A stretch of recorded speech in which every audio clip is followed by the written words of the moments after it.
ব্রাজিলের বিপক্ষে ভারতের প্রীতি ম্যাচ ঘিরে দেশটিতে শুরু হয়েছে বিতর্ক। আগামী ৩রা অক্টোবর কলকাতার সল্ট লেক স্টেডিয়ামে পঞ্চমবারের মতো বিশ্ব চ্যাম্পিয়ন ব্রাজিলের মুখোমুখি হবে ভারত। তবে এই হাই প্রোফাইল ম্যাচ নিয়ে আপত্তি তুলেছেন ভারতের সাবেক অধিনায়ক ভাইচুং ভুটিয়া। শুধু আপত্তি নয়, ফুটবল প্রেমীদের ম্যাচটি বয়কট করার আহ্বানও জানিয়েছেন তিনি। ভারতীয় সংবাদ মাধ্যমের প্রতিবেদনে বলা হয়েছে, ম্যাচটি আয়োজন করতে প্রায় ৬০ থেকে ৭০ কোটি রুপি খরচ হতে পারে।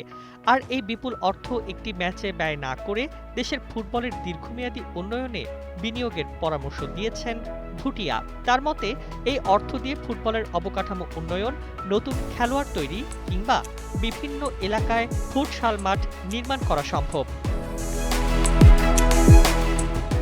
ভুটিয়া বলেছেন, ব্রাজিলের বিপক্ষে ম্যাচ হলে দর্শক ও গণমাধ্যমে ব্যাপক আগ্রহ তৈরি হবে, সবাই রোমাঞ্চিত হবে।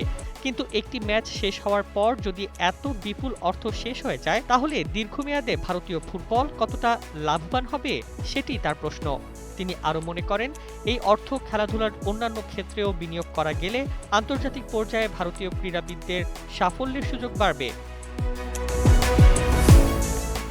অর্থাৎ ব্রাজিলের মতো দলের বিপক্ষে খেলার উত্তেজনার চেয়ে দেশের ফুটবলের ভবিষ্যৎ উন্নয়নকেই বেশি গুরুত্ব দিচ্ছেন ভাইচুং ভুটিয়া। এখন প্রশ্ন, ৩রা অক্টোবরের ভারত ব্রাজিল ম্যাচ কি শেষ পর্যন্ত নির্ধারিত সূচিতেই হবে, নাকি ভুটিয়ার এই সমালোচনা নতুন করে বিতর্ক তৈরি করবে? নিউজ ডেস্ক, ২১শে টেলিভিশন।